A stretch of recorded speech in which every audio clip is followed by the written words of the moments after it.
Good afternoon. First, I'm sorry for those who don't speak Czech, but the Czech language is somehow closer to my heart, so I'm going to use it.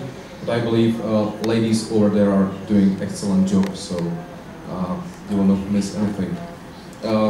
Jsem tady jako zástupce kampaně Špatný vtip, budu mluvit o investičních arbitrážích, což je téma, které tady nepochybně dneska již mnohokrát zaznělo.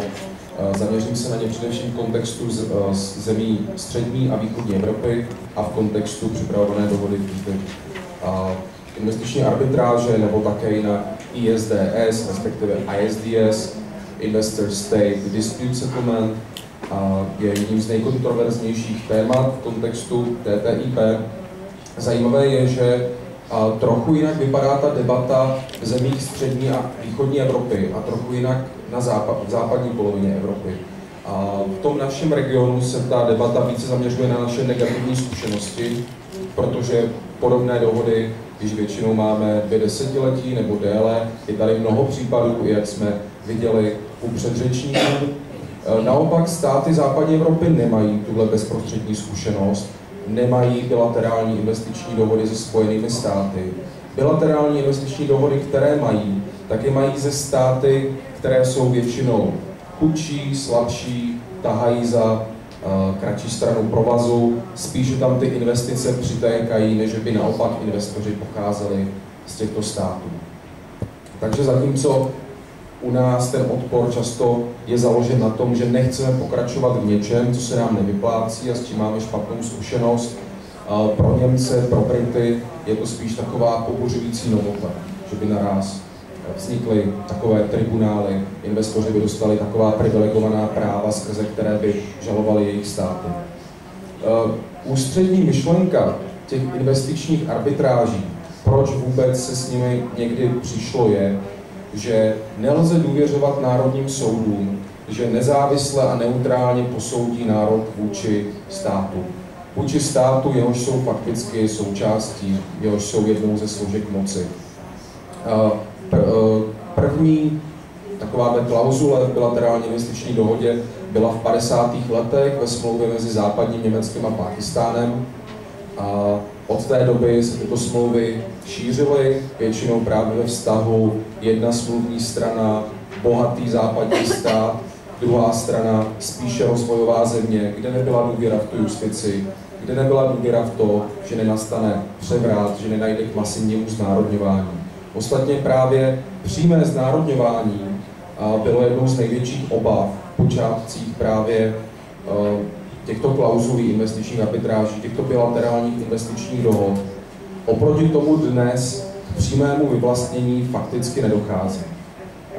Naopak se etabloval takový právní konstrukt nepřímého vyvlastnění, který říká, že do vlastnických práv bylo zasaženo nějak jinak než přímým vyvlastněním, například tak, že se změnila regulace, že naráz je těžší využívat ta vlastnická práva, že naráz je těžší využívat zisku. Investiční arbitráže představují takový hybridní kvazisoudní systém. Ta hybridnost je v tom, že ta jejich jurisdikce nebo arbitrabilita je založena mezinárodní smlouvou mezi státy. Například takovou mezinárodní smlouvou, kterou má Česká republika se Spojenými státy americkými. Je to smlouva z roku 1991, v té době uzavřená ještě Československou federativní republikou. Ovšem, tu pravomoc rozhodovat mají v zásadě soukromé osoby, nebo takové soukromé kvazitribunály, a rozhodují o žalobách soukromých subjektů, většinou korporací, proti státu. Takže ta hybridnost je tam opravdu poměrně komplikovaná a co je důležité podtrhnout, je to mimo standardní soudní systém. Je to mimo národní soudní systémy, ale zároveň se nejedná ani o stabilizovaný systém, který bychom mohli přirovnat třeba k Mezinárodnímu soudnímu dvoru při OSN nebo Mezinárodnímu trestnímu tribunálu.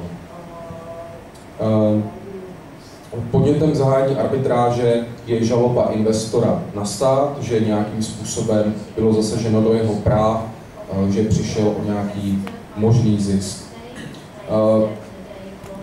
Měli bychom se asi pozastavit právě u toho, kdo je investor. Investorem je nějaká zahraniční osoba, která nějakým způsobem investovala peníze v daném státě. Problém je, že je to zneužíváno masivně. Myslím, že ty příklady už tady dnes také byly zmíněny, že se založí nějaké prázdné firmy, které sídlí v poštovní schránce na Kypru nebo v Holandsku. Je s tím způsobem až paradoxní, že vlastně například české firmy jsou motivovány k tomu, aby měly sídla na Kypru nebo v Holandsku, protože jim to dává speciální práva, které by jako čeští podnikatelé vůči českému státu neměli. Zároveň se jedná pouze o jednosměrnou ulici, bych řekl. Žalovat může pouze investor, stát, naopak skrze tento mechanismus nemůže stát nic požadovat, žádnou náhradu na investorovi. Samozřejmě, nebo bohužel, takovýhle mechanismus je také zavřený pro české podnikatele a de facto je uzavřený i pro malé a střední zahraniční podnikatele, protože průměrné náklady soudní výlohy a náklady na právní zastoupení v jednom případu jsou 8 milionů dolarů. Takže je to opravdu pro největší korporace, pro nadnárodní korporace. Není to pro instalatérskou firmu z Pittsburghu, která by měla nějaký nárok. Ani pro Američana z Vysočana. Ty případy, dá se říci, že ti arbitři, ti rozhodci, kteří rozhodují o těchto žalobách, mají tendenci rozhodovat v prospěch těch žalobců, v prospěch těch investorů. Liší se to podle toho, podle jakého smluvního režimu postupují, ale v zásadě lze říci, že 1/3 případů vyhrajou ti žalobci, v 1/3 případů dojde k mimosoudnímu vyrovnání, což v podstatě znamená, že stát ustoupí ještě předtím, než vůbec nějaký spor prohraje a zaplatí nějakou náhradu tomu žalobci a asi v 1/3 případů není ta žaloba uznána za důvodnou. Bohužel i v tomto případu klasicky stát stále platí své soudní výlohy, které jdou opravdu do neuvěřitelných výšin. I Česká republika si klasicky najímá ty nejdražší zahraniční, mezinárodní, anglosaské advokátní kanceláře, které si počítají tisíce dolarů za hodinu. A nefunguje tam to, co známe třeba z českého občanského řízení, že ten, kdo prohraje, platí celé náhrady. Takhle to bohužel nefunguje. Mně to připomíná výpalné. Určitě. Ta podobnost tam je. Plus ti arbitři jsou motivováni k tomu, aby rozhodovali ve prospěch investorů, ve prospěch žalobců, kvůli prosté logice. Ten investor se rozhoduje, zda ten svůj spor přenese na tuhle úroveň nebo nikoliv. A samozřejmě přitom zvažuje, jakou má šanci na úspěch.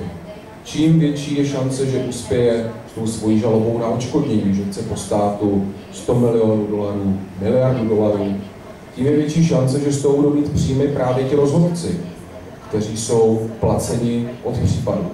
Pokud by nerozhodovali v zájmu investorů, nebo těch případů, kdy rozhodnou v zájmu investorů bylo jen málo, měli by málo práce, vydělávali by málo peněz. Ta logika je tam poměrně jasná.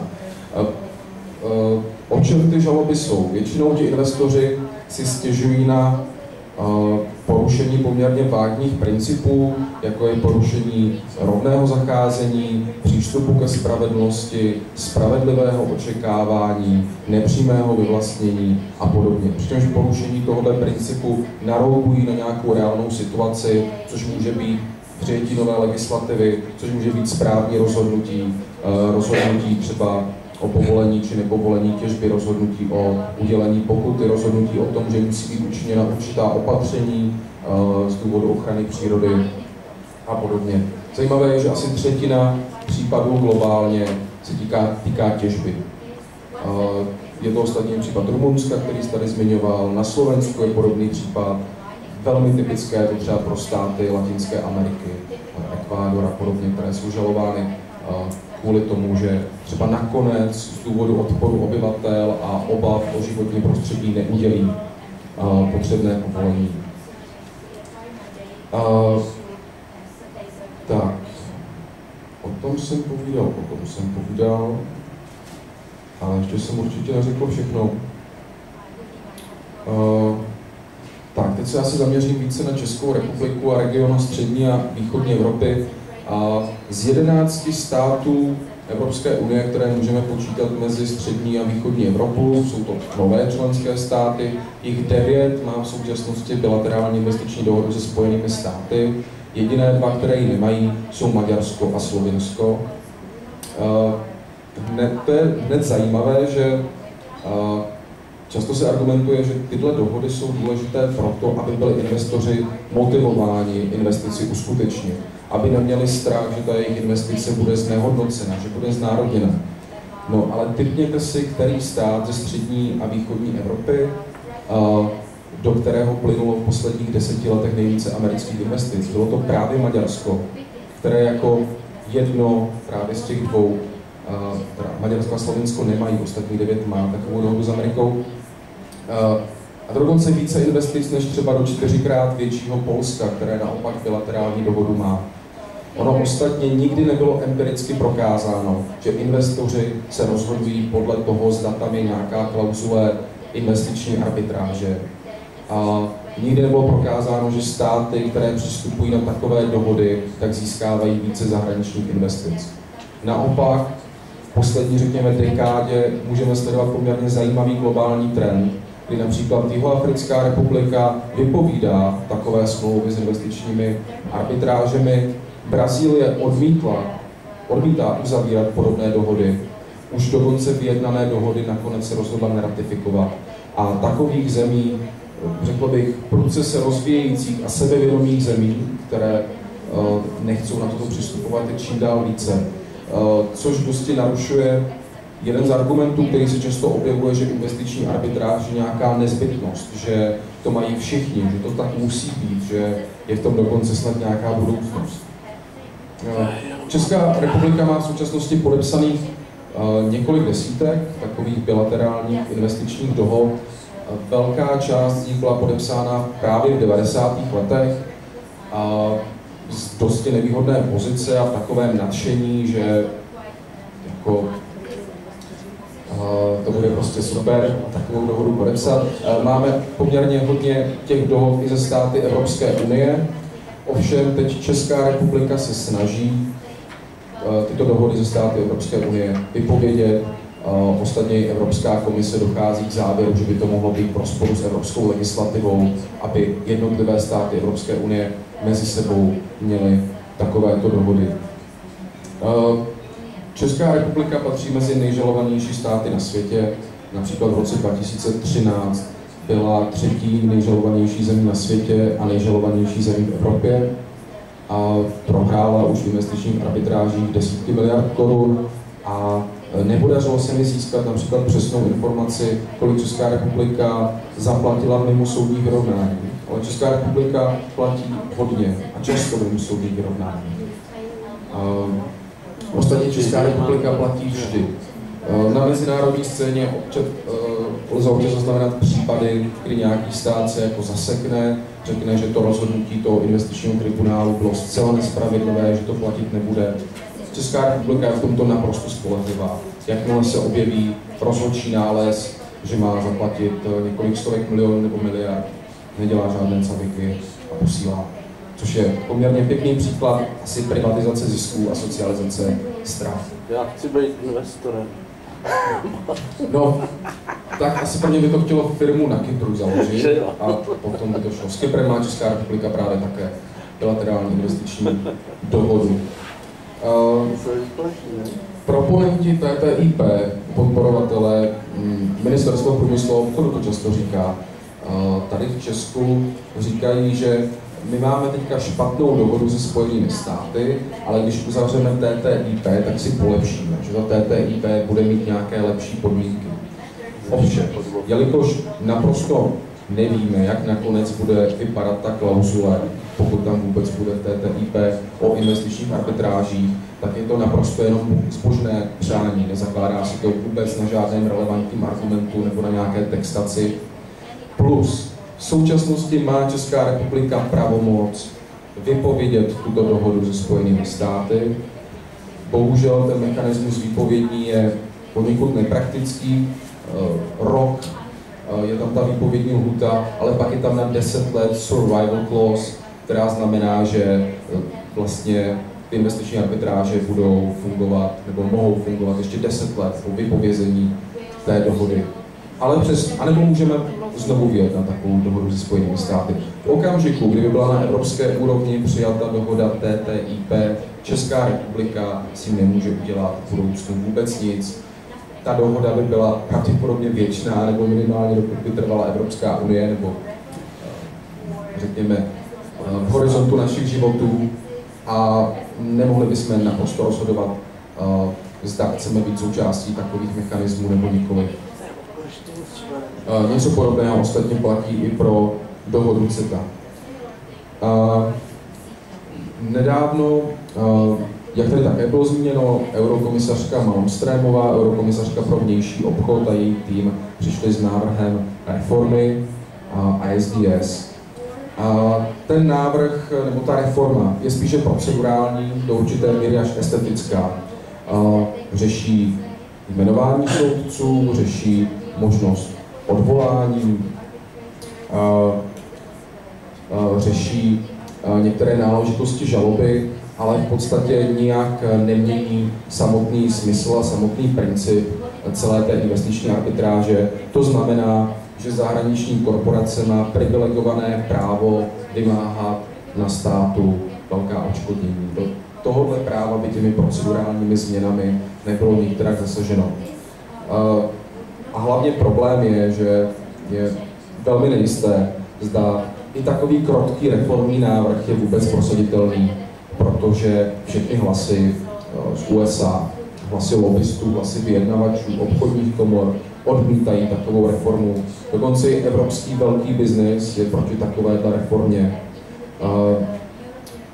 Takže je to poměrně nepravděpodobné.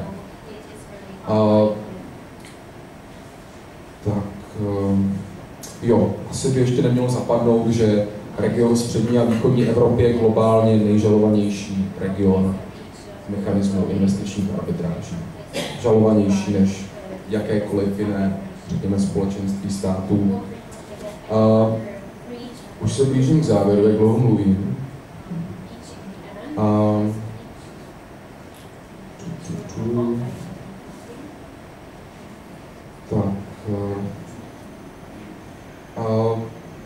Ačkoliv investiční arbitráže jsou určitě důležitou a zcela oprávněně kritizovanou součástí TTIP, a je správně, že je kritizujeme, možná i správně, že na tom stavíme své kampaně, a přesto si myslím, že bychom si ze strategického hlediska měli dát pozor na jednu věc. Ty investiční arbitráže nejsou jádrem TTIP. Jádrem TTIP je mnohem víc to, o čem mluvila Petra, nebo obecně zblížení těch pravidel, těch evropských a amerických pravidel pod kuratelou velkého průmyslu, pod kuratelou lobby. A ještě k tomu samozřejmě pod ideologií toho, že obchod za každou cenu je vždy dobrý. Riziko je, že nesmíme vnímat jako absolutní vítězství, pokud by investiční arbitráže z TTIP vypadly.